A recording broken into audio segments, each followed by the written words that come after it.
کسی نے آ کر بتایا کہ حضور اب تو کھیت بھی گئے، اب باغات بھی گئے۔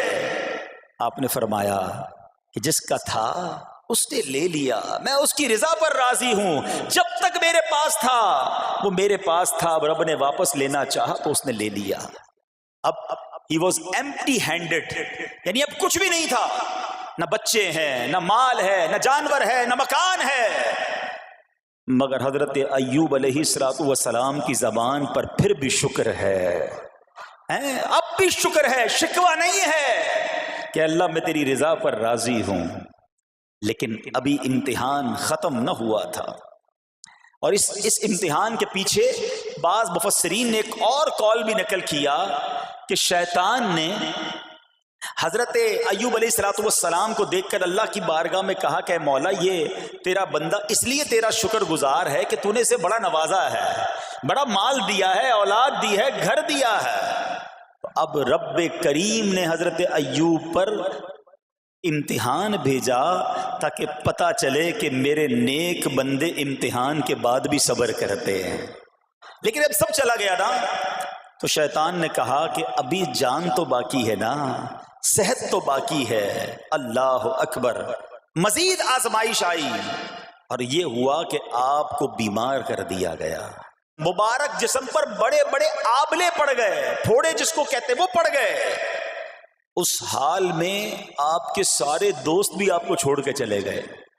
آج کل ویسے بھی حال ایسا ہی ہے جناب، جب تک پیسہ ہے، شہرت ہے، آپ کے پاس کوئی مال ہے تو آس پاس بہت سارے لوگ ہوتے ہیں، مگر جب یہ سب چیزیں چلی جائیں نا تو بعض اوقات ایسی کنڈیشن میں اپنے اور پرائیوں کی جانچ بھی ہو جاتی ہے کہ اب کون کھڑا ہے۔ دوستی مال کے لیے تھی، دوستی شہرت کے لیے تھی، دوستی منصب کے لیے تھی، یا کسی کی ذات سے واقعی خالص دوستی تھی؟ اب کیا ہوا؟ آپ کے سارے رشتہ دار، سارے دوست بھی دور چلے گئے، سوائے آپ کی فرما بردار زوجہ تھی جن کا نام تھا رحمت بن افراہیم، اور یہ حضرت یوسف علیہ السلام کی پوتی بھی تھی، اللہ کے نبی کی آل سے تھی، وہ آپ کی خدمت کرتی رہیں۔ اب جسم پر پھوڑے ہیں، آبلے ہیں، ایک بیوی ہے، نہ پیسہ ہے، نہ مال ہے، نہ بچے ہیں، واٹ ایور جو تھا سب ختم، مگر زبان ہے کہ اس پر پھر بھی اللہ کا ذکر جاری ہے، پھر بھی شکر جاری ہے، پھر بھی صبر ہے۔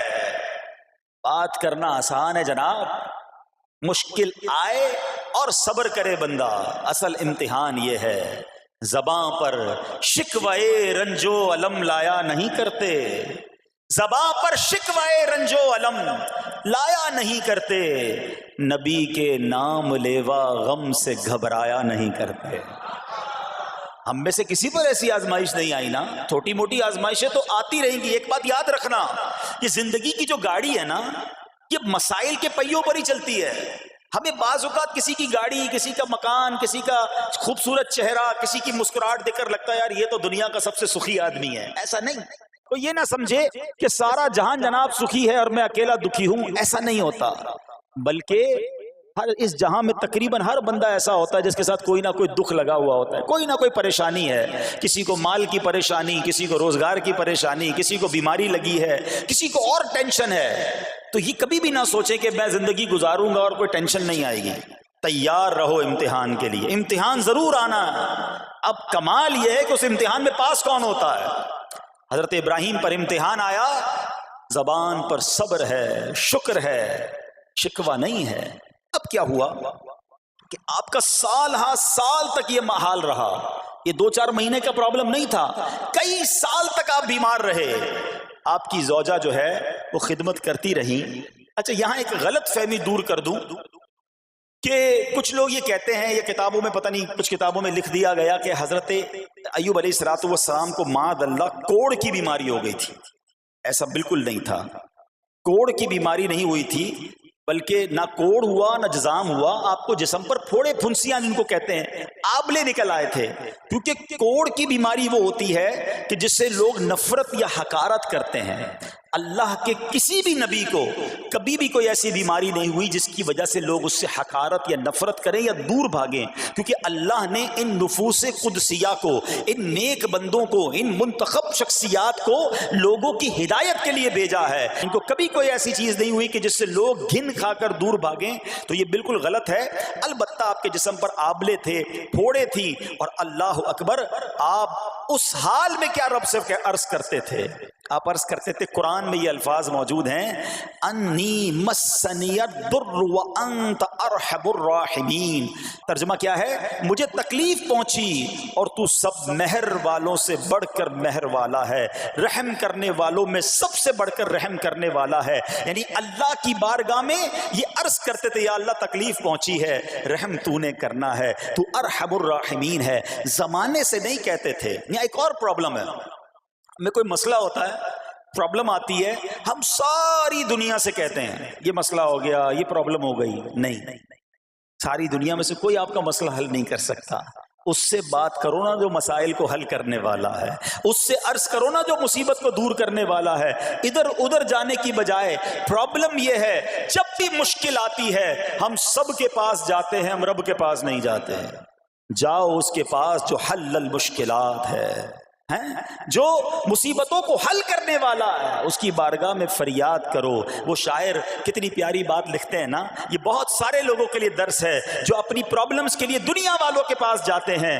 ارے اگر پکارنا ہے تو اللہ کی بارگاہ میں پکارو، التجا کرنی ہے تو اللہ کے حبیب سے عرض کرو نا۔ شاعر لکھتے ہیں، کسی کا احسان کیوں اٹھائیں، کسی کو حالات کیوں بتائیں، کسی کا احسان کیوں اٹھائیں، کسی کو حالات کیوں بتائیں، تمہیں سے مانگیں گے تم ہی دو گے، تمہارے در سے ہی لو لگی ہے۔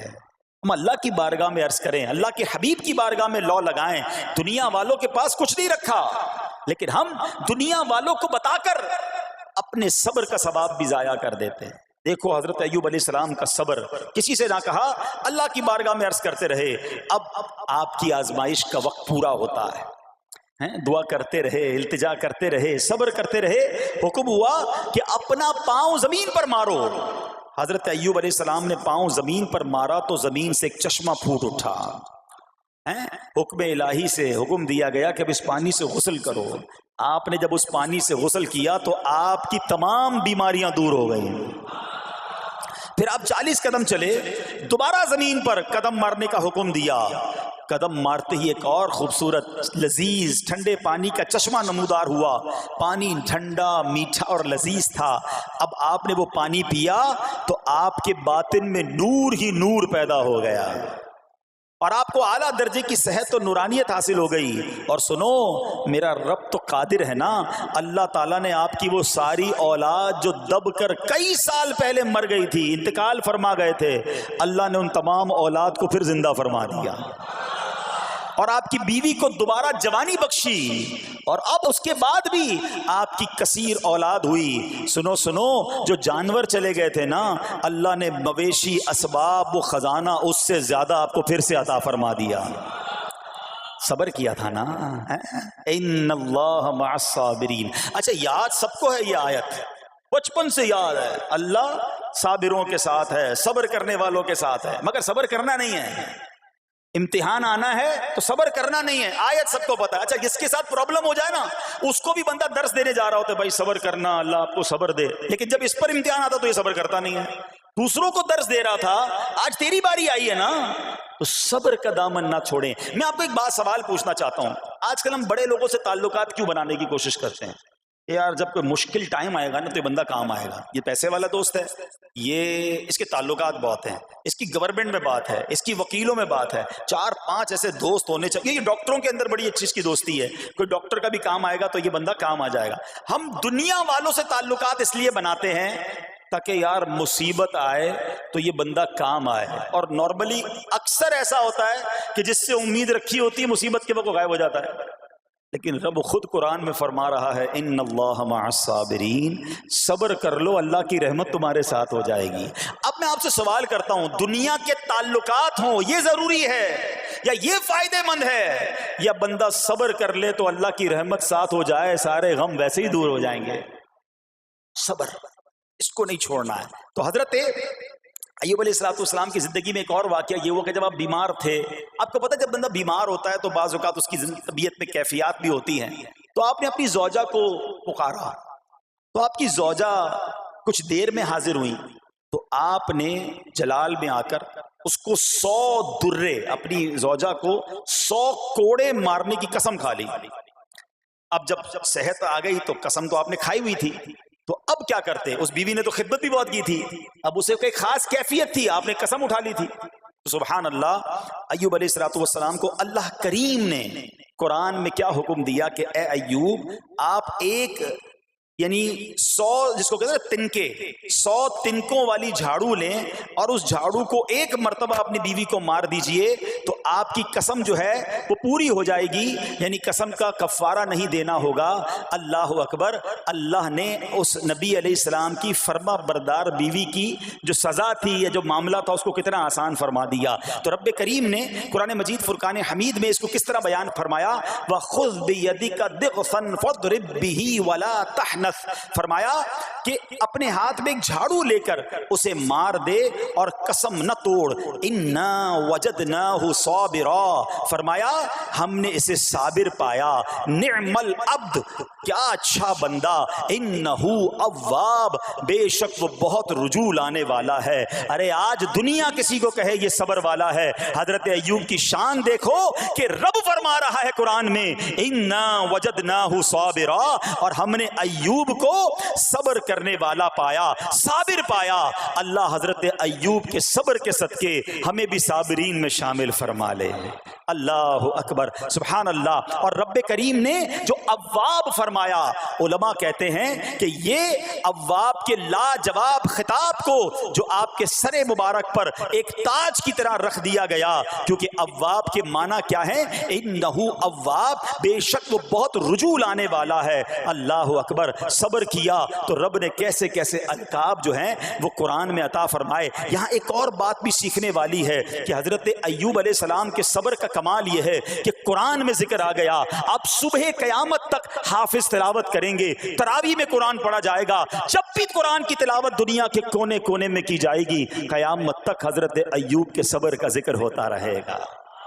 جب آپ صبر کرتے ہیں اللہ رسول کو راضی کر لیتے ہیں، اللہ ان ناموں کو بلند فرما دیتا ہے۔ بہرحال میرے پیارے اسلامی بھائیوں، اب یہاں تھوڑا سا ایک شرعی مسئلہ بھی سمجھ لیں۔ بعض اوقات ہے کہ آپ لفظ سنتے ہیلا، اچھا کچھ لوگ جب یہ لفظ ہیلا سنتے ہیں تو کنفیوز ہو جاتے ہیں، یار یہ کیا، ایک کام کرنا تھا اس کو ایک اور طریقے سے کر دیا، ہمیں سمجھ نہیں آ رہا، عجیب عجیب سی لوگ باتیں کرتے ہیں۔ سبحان اللہ، علماء فرماتے ہیں پہلے ہیلے کا مسئلہ سمجھ لیں۔ فتاوی عالمگیری میں ہے جو ہیلا کسی کا حق مارنے یا اس میں شبہ پیدا کرنے یا باطل ذریعے سے فریب دینے کے لیے کیا جائے وہ مکروہ ہے، اور جو ہیلا اس لیے کیا جائے کہ آدمی حرام سے بچ جائے یا حلال کو حاصل کر لے وہ اچھا ہے۔ انما الاعمال بالنیات، غلط نیت سے ہیلا کہ کسی کا حق دبا لوں یا معاذ اللہ زکوٰۃ ادائی نہ کرنی پڑے، اللہ کو کوئی دھوکہ نہیں دے سکتا، اللہ دیکھ رہا ہے کہ اس کی نیت کیا ہے، لیکن ہیلا اس لیے ہے کہ حرام سے بچ جائے، حلال حاصل کر لیا جائے، تو اس کی جو جواز کی صورتیں ہیں علماء نے فرمایا یہ آیت اس میں دلیل ہے، اور آیت کیا تھی؟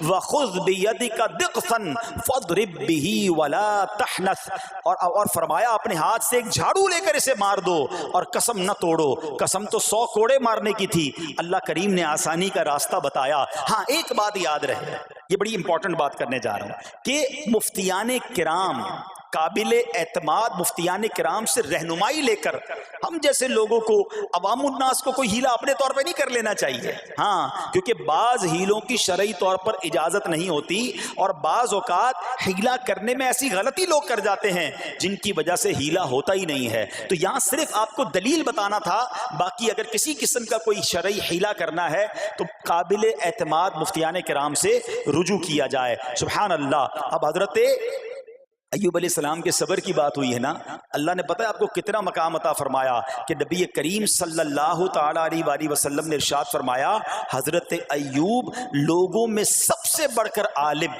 صابر اور غصہ پینے والے تھے۔ حضرت ابن مسعود رضی اللہ تعالیٰ عنہ سے مروی ہے کہ حضرت ایوب علیہ السلام قیامت کے دن صبر کرنے والوں کے سردار ہوں گے۔ ہاں صبر کرنے والوں کے بھی سردار ہوں گے. اچھا بعض اوقات ہوتا کیا ہے, اچانک کوئی پرابلم آ گئی, کہیں آگ لگ گئی, گاڑی میں نقصان ہو گیا, پیسے چوری ہو گئے, موبائل چوری ہو گیا, کوئی چیز میں نقصان ہو گیا, کاروبار میں نقصان ہو گیا, صحت خراب ہوئی. بندہ کہتا ہے یار یہ میرے ساتھ کیوں ہوا ہے, میں نے ایسا کیا کیا ہے. بعض اوقات زبان سے شکوے شکایت, حالانکہ قرآن مجید فرقان حمید نے تو پہلے ہی ہمیں بتا دیا ہے. ہمارا پرابلم پتہ ہی کیا ہے, ہم بہت ساری باتیں جانتے ہیں دنیا کی, قرآن و حدیث پڑھتے نہیں ہیں, تو مینٹلی پریپیئرڈ نہیں رہتے. آپ کو پہلے ہی پتا ہو کہ یار گرمیاں آنے والی ہیں, تو اچانک گرمیاں آئیں گی تو پریشان نہیں ہوں گے نا. آپ کو پتا تھا جون جولائی میں گرمیاں ہوتی ہیں بھائی, سردیاں نہیں ہوتی. آپ پنکھا بھی تیار رکھتے ہیں, ٹھنڈا پانی کا انتظام بھی رکھتے ہیں, گرمی کے وقت باہر کم نکلتے ہیں. اور سردیاں آتی ہیں آپ کو پہلے ہی پتا ہوتا ہے, آپ رضائی تیار کر لیتے ہیں, سویٹر نکال لیتے ہیں. ایسا نہیں ہوتا کہ صبح اٹھتے تو 40 ڈگری ہوتا ہے, دوسرے دن اٹھتے تو 5 ڈگری ہوتا ہے. بندہ کہ یار آج ٹھنڈ کیوں ہو گئی, کل گرمی کیوں ہو گئی.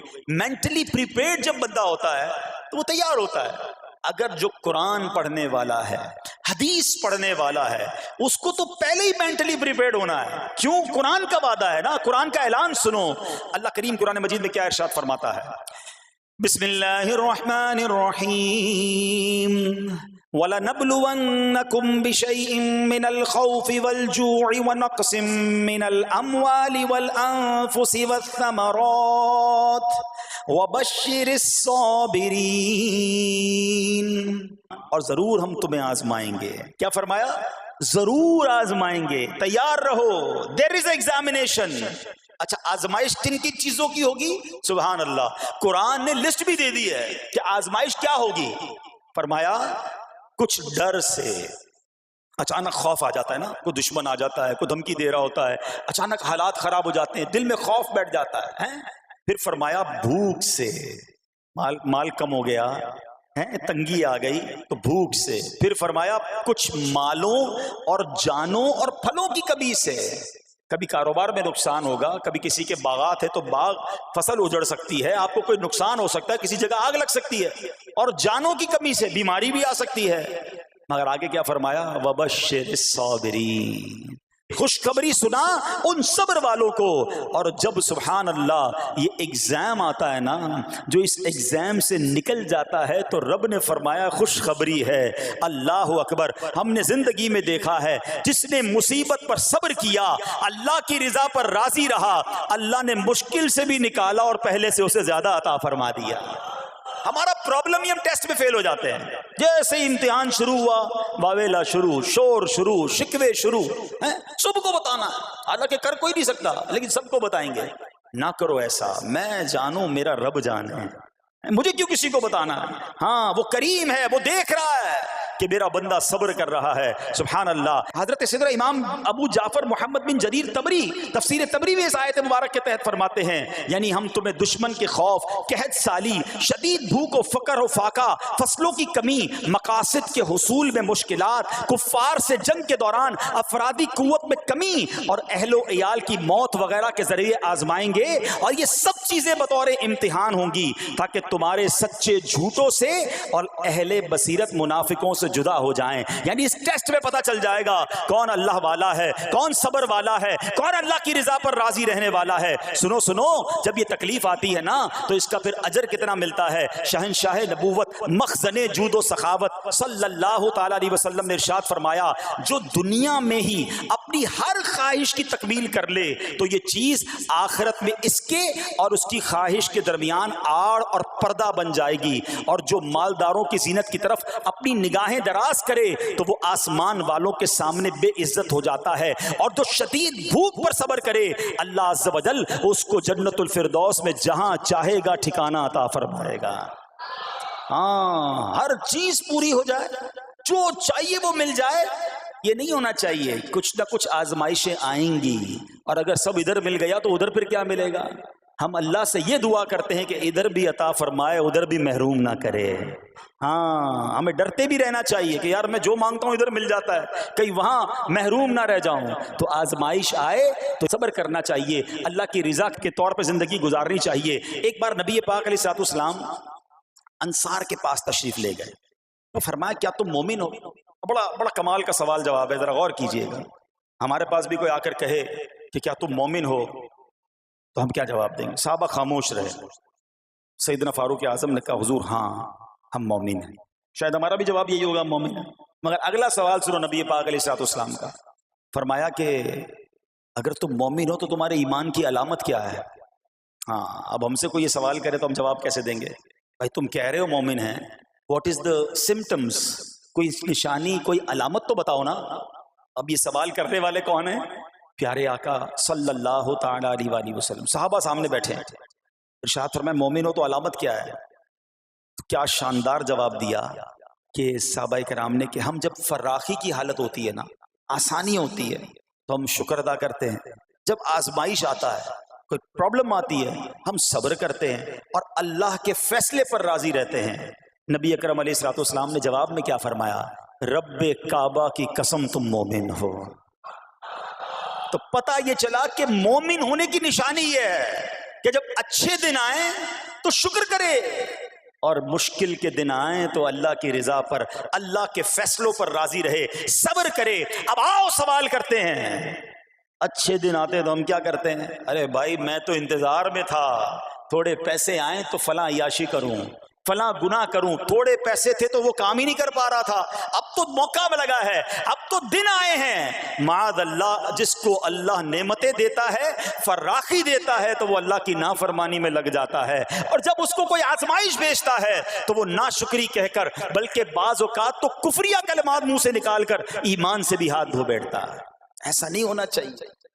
عقل مند وہ ہے, یاد رکھنا کہ رب جتنی عطائیں بڑھائے ہم اتنے سجدے بڑھائیں, ہم اتنے صدقے بڑھائیں.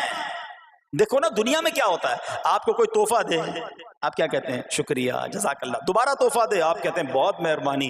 تیسری بار دے, بندہ کہ یار یہ تو مجھ پر کتنا مہربان ہے. اتنی مہربانیاں. ناراض نہیں ہونا چاہیے. جو تمہیں دنیا میں 2-4 تحفے دے دے, تم اسے ناراض نہیں کرنا چاہتے.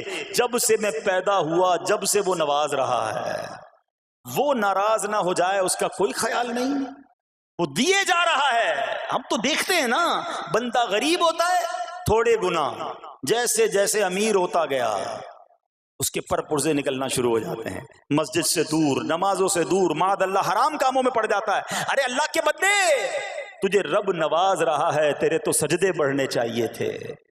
لیکن ہوتا کیا ہے, وہ عطائیں بڑھاتا ہے, لوگ خطائیں بڑھاتے ہیں. نہ کرو ایسا. جب فراخی ہو, جب اللہ کی طرف سے آسانی ہو تو شکر ہو, اور جب آزمائش آئے تو صبر ہو. یہی مومن کی نشانی ہے. اور اللہ سے دعا کرتے ہیں کہ اللہ کریم ہمیں اپنے شکر گزار اور صبر کرنے والے بندوں میں شامل فرما لے. اور یقین کریں صبر کا جو پھل ہے نا, وہ کہتے ہیں نا صبر کا پھل میٹھا. او ہو, بالکل ٹھیک کہا, بلکہ بہت میٹھا ہے. سنو, اللہ عز و جل فرماتا ہے کہ جب میں کسی بندے کو بیماری میں مبتلا کروں, ہو سکتا ہے یہاں بھی میرا کوئی بھائی بیمار بیٹھا ہو, مدنی چینل کے ناظرین میں سے کوئی بیمار بیٹھا ہو. دیکھو بیماری آئے نا, شکوہ مت کرنا, صبر کرنا. فضیلت سنو, حدیث قدسی ہے, اللہ فرماتا ہے جب میں اپنے کسی بندے کو بیماری میں مبتلا کروں اور وہ اس پر صبر کرے, کسی سے شکایت نہ کرے, تو میں اس کے گوشت کو اچھے گوشت سے اور اس کے خون کو اچھے خون سے بدل دیتا ہوں. پھر اگر اسے شفا دیتا ہوں تو ایسی شفا دیتا ہوں کہ اس کے نامہ اعمال میں کوئی گناہ نہیں رہتا. اور اگر میں اسے دنیا سے اٹھا لوں تو اسے اپنی رحمت کاملہ کے سائے میں لے جاتا ہوں. ارے کمال ہو گیا. بیماری آئی, بیماری جب جاتی ہے تو گناہوں سے بھی پاک کر کے جاتی ہے. صرف ایک ہی تو کنڈیشن ہے, صبر کرنا. بیماری آئی, صبر کرنا. ہاں, کسی سے بات نہ کریں, شکوہ نہ کریں, اللہ کی بارگاہ میں عرض کریں مولا تیری مہربانی, ہاتھ میں درد ہے باقی جسم تو سلامت ہے, اے اللہ آنکھ میں درد ہے باقی جسم تو سلامت ہے, اے اللہ گردوں میں پرابلم ہے میرا باقی جسم تو سلامت ہے, یہ بھی تیری مہربانی ہے. اللہ کرے کہ ہم شکر گزار بندے بن جائیں, کیونکہ یہ بیماری تو ہمارے گناہ معاف کروانے آئی تھی. مگر افسوس یہ ہے کہ جو گناہ معاف کروانے والا کام ہمارے ساتھ ہوا اس میں بھی ہم نے اللہ کو ناراض کر دیا اور شکوے شکایات کی. سنو,